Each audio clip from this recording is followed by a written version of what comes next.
Welcome to the Stem Cell Donors Australia podcast.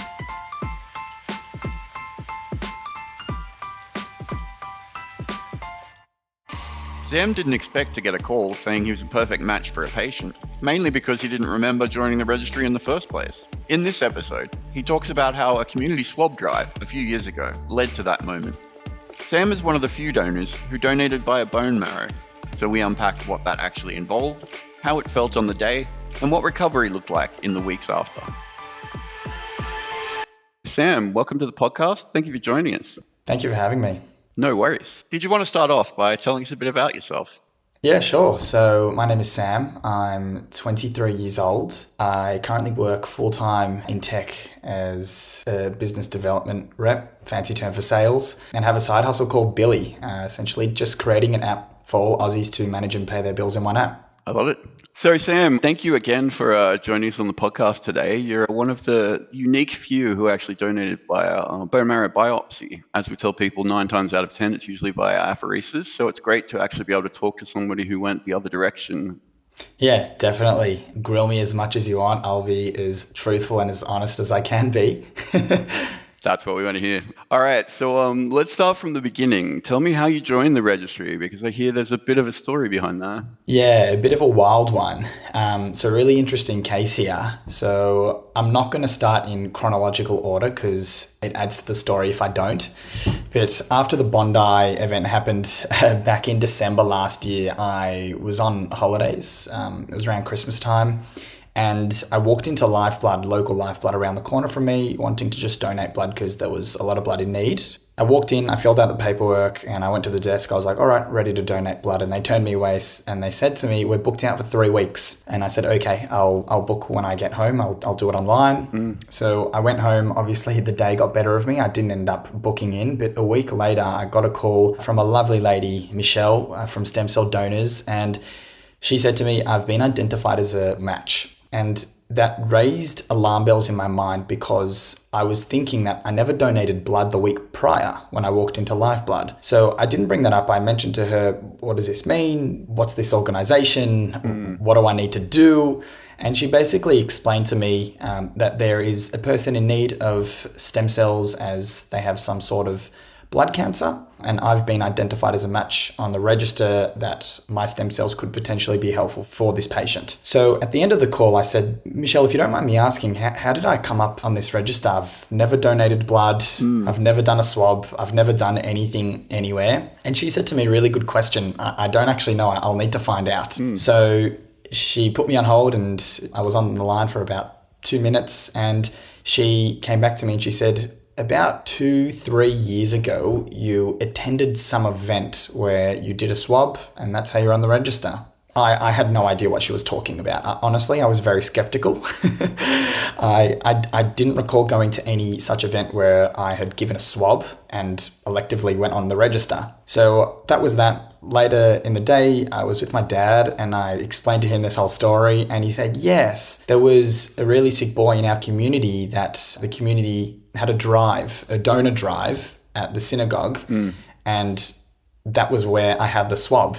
And after he explained and jogged my memory on that one, I actually recall going and doing it with my siblings and a whole bunch of friends. There were hundreds of people there, which was quite amazing. And that was how I was found. You know what's funny? I was actually the one who gave you the swab at that event. I remember it well. Really? It was one of the first interstate, big swabbing events we did. Yeah, it was amazing turnout. It was an incredible day. Far out. I didn't know that until you just mentioned that. So there you go. Yeah, there you go. It all comes full circle. That's amazing. Yes. So, I mean, obviously, very tight-knit community. I think, we got about 120, 150 or so people to sign up to the registry. So it's amazing to hear that you've gone on to donate from that experience. Yeah, honestly, at the time, it was just something someone in the community would do, right? It's not one of those things you really think about. You just hear someone's in need of something and you just say, sure, I'll attend something that's going to take 5 minutes of my time, 10 minutes of my time, because it could potentially be life-saving. Now, I don't know the outcome of that boy that needed the stem cell donation at the time. I'm not 100% sure. I hope all is okay there. But you have crazy stories like me that went specifically for a reason and for some reason or another just ended up helping someone in need that wasn't related to that certain situation at all. So I guess these things are just meant to be for unknown reasons. 100%. And that's one of the reasons we really stress to people, when they do sign up to help someone they know or someone in their community that, ultimately, at the end of the day, you might end up saving someone, anywhere in the world that is looking for a transplant. Yeah, definitely. And it's like to save someone's life, potentially, it's unbelievable. So if you can do it, if you can go get a swab 5 minutes, just do it. It doesn't hurt. That's awesome. All right, so tell me a bit more. Michelle called you up from our donor support team, said you're a match for a patient. What was the next steps from there? The next immediate steps were to just understand exactly what I was putting my hand up for. At the time, Michelle was extremely consultative. There was like no pressure at all to do anything or say anything. Like it was almost like Michelle didn't even want me to do it. She was like, this is totally up to you. You do not need to do this. It was just like the amount of pressure that was put on me was literally none. It was zero. So what followed after Michelle's call, she said, I'll be in touch with following details later in the week. And I remember she actually called me back a few days later and she just explained the situation in order to progress through the next steps. And she said to me, all that we need is just for you to go get a couple of samples drawn out from your blood so we can actually see your certain type to determine what percent match you are, because there may be a donor out there that is more of a better match for the patient. So I popped some time in the diary to go over to the live blood, walked in. About half an hour later, I walked out. All they did was just took 7 samples of my blood, asked me some questions, and that was that. And that's exactly what that step is. We call it verification testing. It's basically just making sure that, the information we have on file for you is accurate to what is actually in your blood, what your HLA markers are. So that's sort of the first step to go, okay, yes, actually, you are a good match, let's proceed from there. So generally after that first verification testing, there's a bit of a delay between then and finding out that you are the preferred donor for the patient. Do you recall how long it was between giving that blood sample and then finding out that you were going on to donate? Yeah, I do. So this was the crazy part. I was drilling life blood. I was drilling them, asking them so many questions. What does this mean? How long? What's that? What's happening? And they didn't really have the answers for me because they're not so associated with stem cell donors. They're life blood, a kind of different organization, but they're working together. So then they said, someone will be in touch with you within the next 2 months. And I was like, oh, okay. It's one of those things that no one is ever going to reach out to me. And then I recall this like yesterday. It was about a week and a half to 2 weeks later, I got a call from Michelle. It was like at 4:45, just before I'd finished my work. I remember where I was sitting at work and she said to me, hi, is this Samuel? I said, yes. She said to me, you've been identified as a 100% match. And my jaw dropped. I was speechless. I was like, so what does this mean? And Michelle said to me, she said, it's one of those unique cases where it's not just a regular blood transfusion. I don't know what I don't know what it's actually called. It's the donation would need to be done via an operation. And I said, okay, I'm in. Like, if I can potentially help someone, I'm 100% match. Like, why not? And that was that moment. That's amazing. So yeah, you're right. When it comes to blood stem cell transplantation, there's a couple of things I want to pick up on there. So yeah, one is we often look for a donor who is a 9 or a 10 out of 12 match for a patient. So to be a perfect match gives the patient a much better chance of receiving the stem cell successfully and engrafting into their own body and essentially becoming their own immune system. And also, as you did allude to, a lot of the time, 9 times out of 10, we collect blood stem cells via apheresis, which is sort of more like a long blood draw, a plasma donation, that sort of thing. Whereas in your case, and we say typically a bone marrow biopsy to collect blood stem cells will be for a younger patient. So it's quite a unique situation you found yourself in. Yeah, definitely. It was a pretty unique one. And as anyone would, I had 1,000,001 questions to ask, and I was explaining to my friends, well, I was at least attempting to explain to my friends exactly what was going on and what I was putting my hand up for. And funnily enough, one of my really good friends was also contacted and they were identified as a match as well. They don't know the percent they didn't progress through. And he strongly believes that we were both identified for the same patient. And I was the one that ended up going through the donation because my match was stronger. Right, yeah. I mean, I guess we'll never know, but it does sound like the timing sort of lines up, doesn't it? Yeah, that's really interesting. Yeah. Okay, so wow, and that's another thing to have been contacted 2 weeks after going through VT is quite exceptional because, like you said, up to 2-3 months even it can be in order for the patient's team to be able to get everything in line and ensure that the patient is in remission if they have blood cancer and be ready for a donation. So yeah, it's quite amazing that it was in the matter of a couple of weeks. So what was the next steps then? Tell us a bit about workup and those final tests, if you will, before you went through to donation. Yeah. So after I'd gotten the call being identified as a 100% match, I asked, so what's next? And Michelle said to me, we're not 100% sure when the patient is going to be able to receive a donation. So it's one of those things we kind of have to play it by ear. We could be in touch with you tomorrow. We could be in touch with you next week, but we'll definitely keep the finger on the pulse and we'll be in touch with you sooner rather than later. And then I think it would have honestly been another week later saying, hi, we've got an approximate date where we'd love to have the operation because the patient is going to be fit enough to take a donation. And that was probably about a month away from the time I was called. So all up, it was about 2 months from getting that initial call and having the operation. In terms of the next steps after understanding when the operation was going to be, I had to go and get a physical examination done and a couple of more other examinations, such as like an x-ray, some more blood samples closer to the time so they could see I was actually healthy closer to the time or to be fit closer to the time to donation. So I wasn't donating something that was unhealthy or something that wasn't fit for the patient.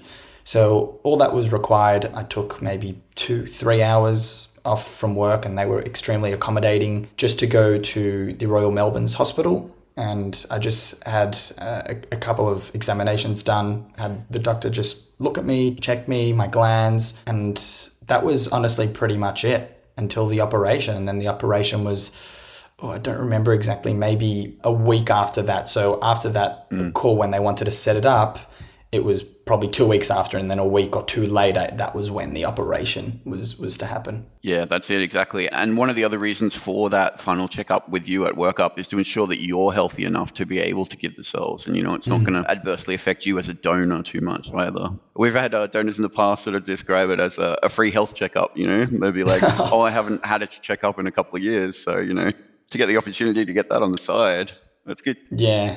All right, so we've gone to workup, ready to go in. Did you have any concerns or anything about the process before you went into hospital? Had you heard about bone marrow transplants before? Did it raise any concerns for you?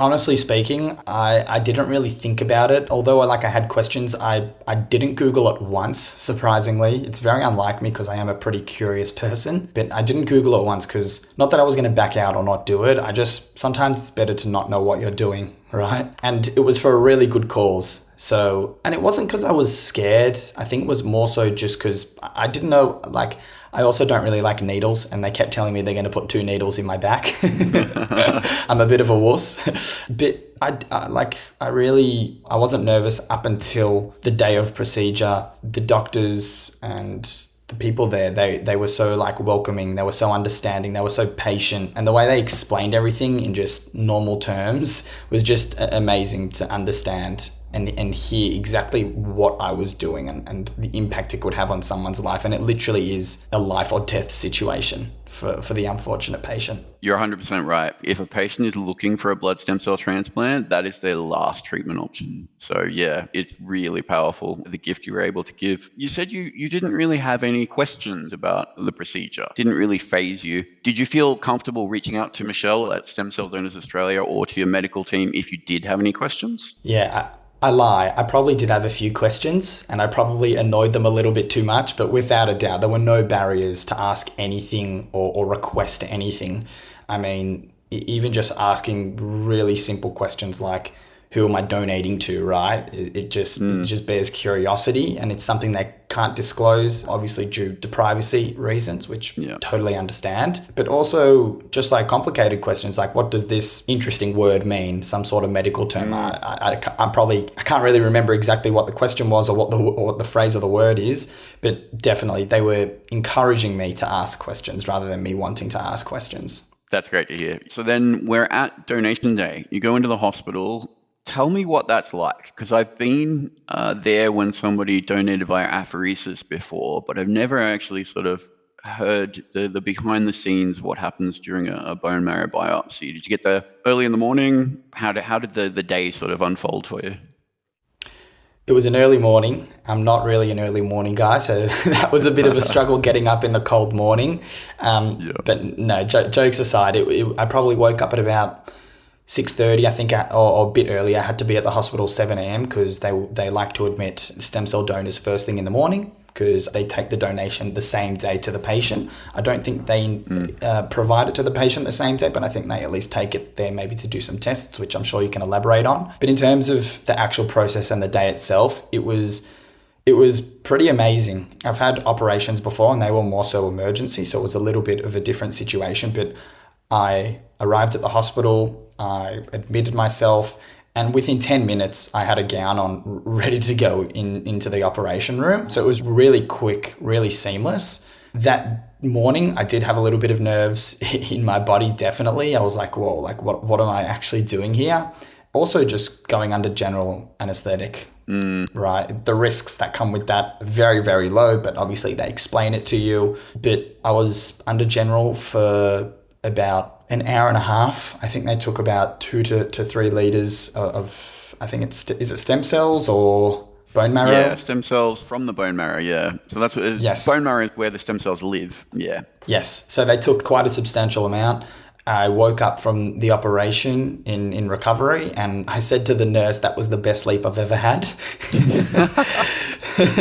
I was very refreshed. And I was in recovery for about an hour and then I was just put into the general ward where I saw my mum and my girlfriend, and I was just there recovering, just making sure I kept my fluids up, I had something to eat, and then I was let go at about 4 p.m. So it was really in and out, and that was the day of the operation. There wasn't really anything too substantial to it. It was very easy going. Right, yeah. And I mean, obviously we don't want to understate this because it is a surgery, but, to go in the morning and then be leaving to go home at 4:30 in the afternoon, it's not a bad day's work, is it? To help save a life. Yeah. Honestly, it was pretty good. Like I managed to jump on a work call as well. Not that I facilitated it, but I was just listening in the background. But it was, very seamless. It was incredible. Yeah, that's amazing. And so how did you feel in the days afterwards? Was there any sort of side effects, any pain, especially at the point where they put the needle in to take your stem cells? Yeah, so there was a bit of pain for a couple of weeks, actually. As you'd expect, right? They had 2 big needles in my back that they pierced the skin with and the bone as well. The pain, it wasn't unbearable. It was probably more so just a lot of discomfort and bruising around like just above the hip or just above the bum area.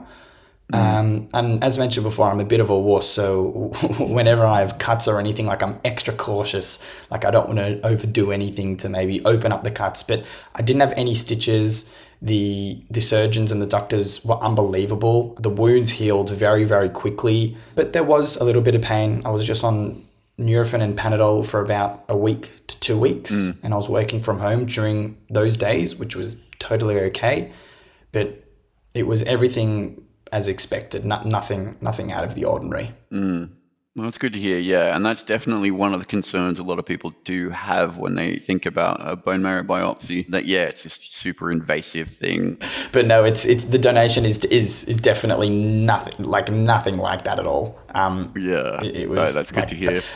Didn't feel anything. Like obviously I was under general, so you're asleep, you have a really good sleep, and then you just take Nurofen and Panadol for the next week to 2 weeks and you'll be fine. And I was playing sport 3 weeks after. Well, there you go. And that's one thing I didn't realize, and I suppose it makes sense when you think about it, but there was no stitches or anything because it's essentially just needles, right? So there's no recovering, waiting for the stitches to drop or anything like that. It's just maybe a bit of bruising around the area and slowly heals over.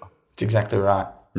All right. So tell me how you explain this to your friends you and family. Like, how did you approach them when you found out that this was something that could happen? I'm a pretty reserved guy. Like, I don't go and boast about things typically. So obviously my mum, like when I told my family about it, they couldn't believe it. My mum was like, obviously mum being a mum, she's like, are you sure you want to do this?